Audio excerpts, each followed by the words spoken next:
year. I think everybody knows I want to be back in person. We're sitting here in almost coming up on the end of the year, and our numbers are through the roof. And of course, the UTL is complaining about that. And I look back to September when they didn't want to, they didn't want to go in the building back then, and the numbers were down at 1% or 0. And at that point, they decided to use, 30 years of a lack of maintenance as leverage to make sure that we stay remote.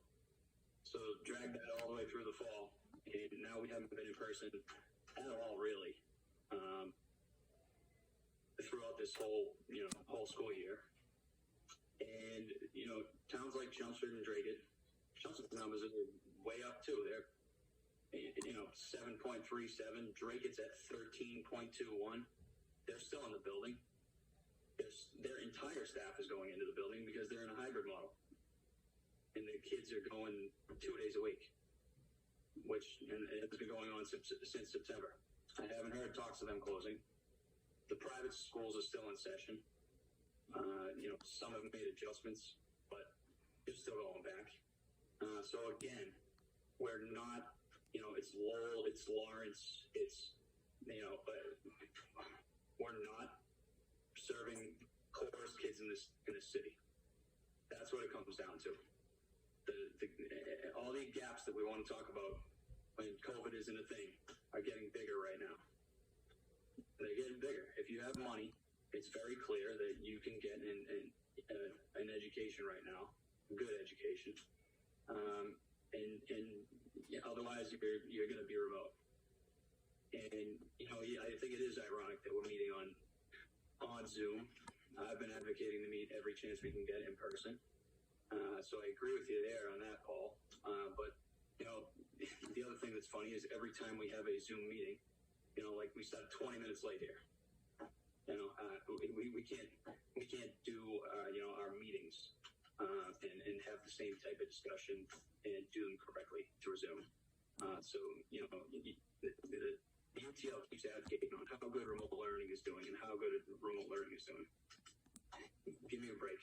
You're not helping the poorest kids in the city. That's the bottom line.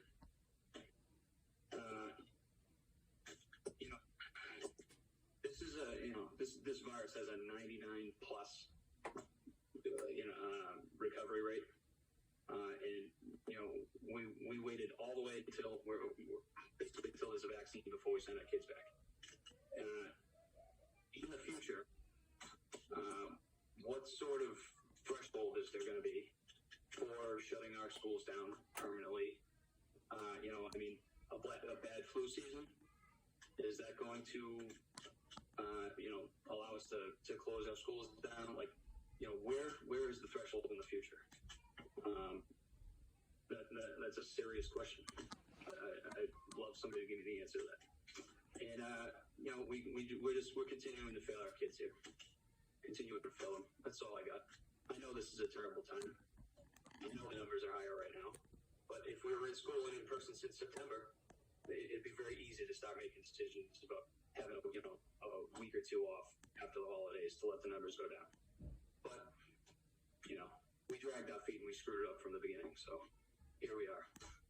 I do want to thank the health department for cooperating, having these conversations with us, and having some reasonable discussion, because we have gotten somewhere. So I'd like to thank you for that. Appreciate it. Thank you, Ms. Doherty.